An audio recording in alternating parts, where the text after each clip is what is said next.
queridas, hoje nós vamos falar a respeito da origem do mal. Algumas pessoas se questionam, se Deus ele criou tudo, se Deus ele é perfeito, então por que ele criou o mal? Então nós vamos falar a respeito desse tema hoje. Primeiro nós temos que compreender que Deus ele não criou o mal. Lá no livro de Tiago, capítulo 1, versículo 17, fala que toda boa dádiva, todo dom perfeito vem do alto, do Pai das luzes. Deus, ele é o bem, dele não pode vir o mal, amadas. Então, vamos compreender, então, como foi que surgiu o mal, né? A palavra do Senhor nos fala a respeito desse assunto de uma maneira diferente, né? Então, nós temos que pedir ao Senhor discernimento, entendimento, para que nós venhamos compreender. Mas a palavra do Senhor nos revela a origem do mal. Lá no livro de Ezequiel, capítulo 28, você vai perceber que aqui está falando a respeito de um rei, do rei Tiro, das suas maldades, do seu orgulho, da sua arrogância. Mas aqui, na verdade, também está falando a respeito do próprio diabo, de Lúcifer, como foi que surgiu. Então nós temos que prestar bastante atenção. Vamos ler a partir do versículo 11, para que você possa compreender. Ezequiel 28, a partir do versículo 11. Vocês vão ouvir aí alguns barulhos dos nossos amigos caninos, aqui dos vizinhos, mas vamos prestar atenção aqui na palavra do Senhor, tá bom, amadas? Não podemos impedir dos nossos amiguinhos pets estar ali latindo, né? Mas vamos prestar aqui atenção na palavra do Senhor.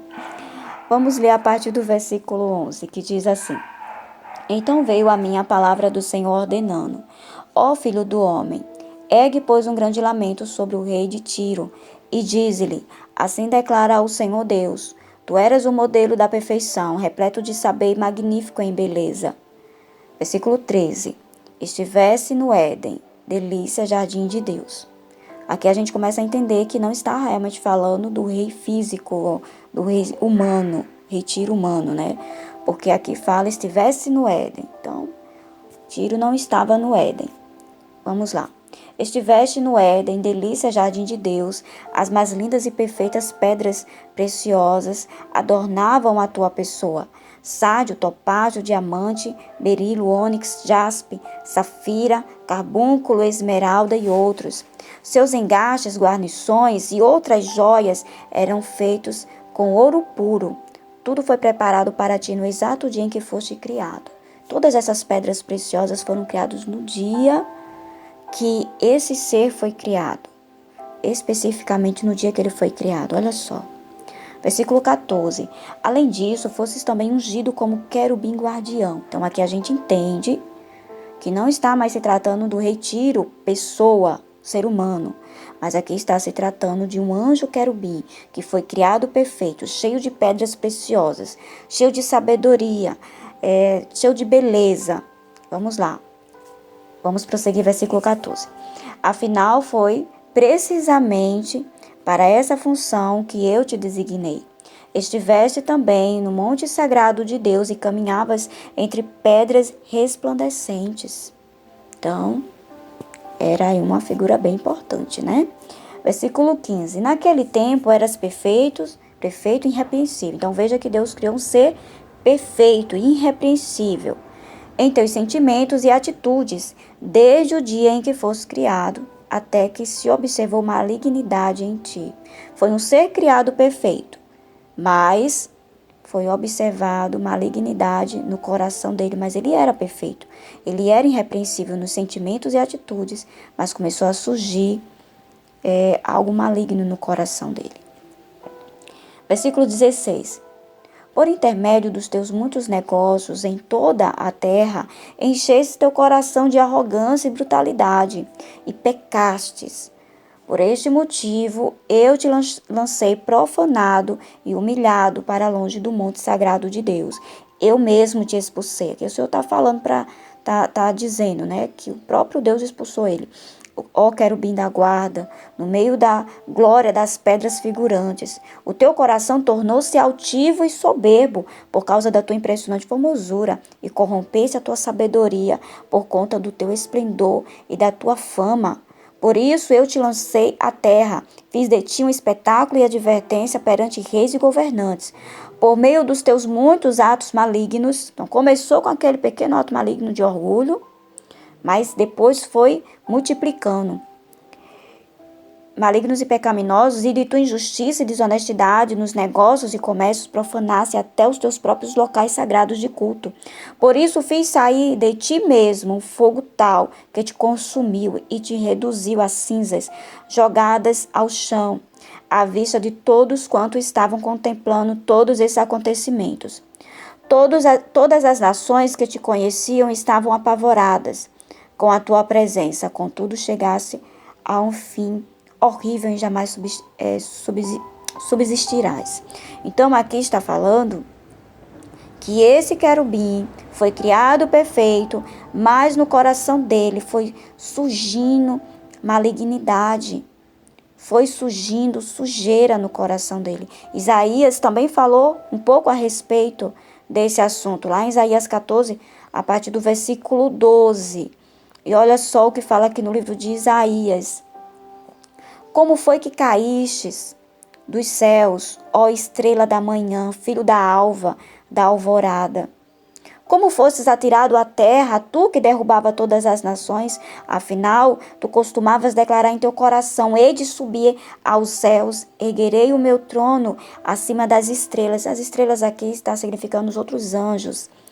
As estrelas de Deus, eu me estabelecerei na montanha da Assembleia, no ponto mais elevado de Zafon. Aqui é a linguagem da King James, então fala Zafon. O alto do norte, o Monte Santo. Então ele queria ser mais do que Deus.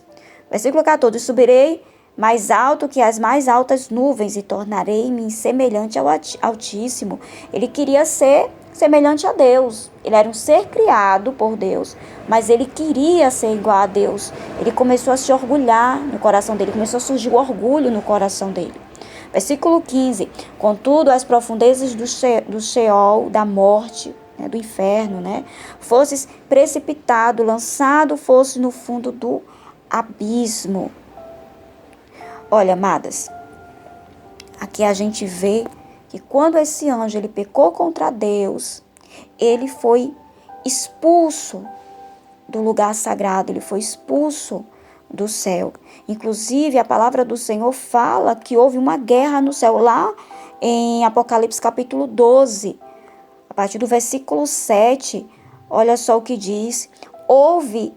Apocalipse 12, 7, houve então uma guerra nos céus. Miguel e seu exército de anjos lutaram contra o dragão, ao que o dragão com os seus anjos revidaram. Esses anjos, que fala aqui os seus anjos, foi a terça parte que você pode ler. Aí também um pouquinho mais antes, no versículo 4, você vai ver que a cauda do dragão aqui é Satanás, ele arrasou a terça parte das estrelas, ou seja, dos anjos. Ele foi levando rebelião, contaminando os outros anjos, trazendo rebelião ao coração dos anjos, falando mal de Deus, corrompendo, como se fosse ali uma panelinha de fofoca contra Deus. E ele foi corrompendo os outros anjos. Terça parte, porque ele tinha uma posição de destaque, ele era um anjo querubim da guarda, ele tinha uma hierarquia, ele fazia parte ali de uma alta patente. Então ele começou a corromper os outros anjos. E esses anjos também pecaram. Então Miguel, que é um arcanjo, que é o chefe da guarda, ele foi lá com os anjos do Senhor lutar contra o dragão para expulsar, Lúcifer do céu. E Lúcifer, ele reivindicou. Ele pegou ali os anjos que tinham se corrompido e foi lutar. Então houve uma guerra no céu. Versículo 8 fala assim: contudo, esses não foram suficientemente poderosos e dessa maneira perderam seu lugar nos céus. Então, os anjos de Deus guerrearam contra os anjos do diabo que tinham se corrompido, os anjos caídos, e o expulsaram do céu. Versículo 9. Assim o grande dragão foi excluído para sempre. Ele é a antiga serpente chamada Diabo ou Satanás, que tem a capacidade de enganar o mundo inteiro. ele e seus anjos foram lançados à terra. Então surgiu o pecado no coração desse anjo, mas Deus criou ele perfeito. Só que no coração dele surgiu orgulho, ele queria ser igual a Deus, e ele começou a corromper os outros anjos, começou a enganar os outros anjos, e os anjos caíram, terça parte dos anjos caíram. E aí no versículo 10 diz assim, então ouvi uma voz grave que vinha dos céus proclamando, eis que agora chegou a salvação, o poder e o reino do nosso Deus e a autoridade do seu Cristo, pois foi expulso o acusador de nossos irmãos, o mesmo que o denunciava de dia e de noite perante o nosso Deus. Então ele acusava os anjos diante de Deus, estava trazendo rebelião, confusão, e é o que ele faz até hoje, até no meio da igreja, né? Traz rebelião, traz confusão, panelinha, conversinha, né? Falando mal dos líderes, usando pessoas para dividir a igreja. Então aqui houve essa batalha no céu e ele foi expulso do paraíso de Deus porque pecou contra Deus. Ele foi expulso porque no céu não pode habitar pecado, porque o nosso Deus ele é santo. O nosso Deus ele é perfeito. Então Deus, ele não criou o mal. Deus, ele criou um anjo perfeito, mas nesse anjo, do coração dele, surgiu a maldade, ele contaminou outros, e foi contaminando, e foram expulsos do céu, e foram lançados à terra. E depois nós vamos falar como foi que o pecado entrou na humanidade. Tá bom, amadas? Em nome do Senhor Jesus, compartilhe essa palavra com outras pessoas, e medite nesses versículos que nós lemos para que você venha compreender melhor. Você vai perceber que apesar de estar falando ali, né, de seres humanos, depois a gente compreende que na verdade está falando desse ser que foi um anjo querubim, mas que hoje é diabo, é o inimigo de Deus, é o inimigo mortal de Deus. Então tudo que é a favor de Deus, ele se opõe a tudo que é a favor de Deus, ele tenta destruir tudo que tem a ver com Deus, ele tenta distorcer a imagem de Deus para as pessoas, com enganos, com mentiras. Esse é o inimigo de Deus e esse é o nosso inimigo. O nosso inimigo não é pessoas, o diabo usa pessoas, influencia pessoas, mas o nosso inimigo não é pessoas. O nosso inimigo é Satanás e seus demônios, que esses anjos caídos aí se transformaram em demônios, espíritos malignos, né? E é o inimigo de Deus e é o nosso inimigo também. Amém, amadas? Em nome do Senhor Jesus, nós falaremos um pouco mais a respeito de como o pecado entrou na humanidade, que até então surgiu no céu, foi expulso do céu, foi lançado na terra. E como é que entrou na humanidade? Depois nós vamos falar mais a respeito disso, tá bom? Que Deus abençoe cada uma de vocês em nome de Jesus.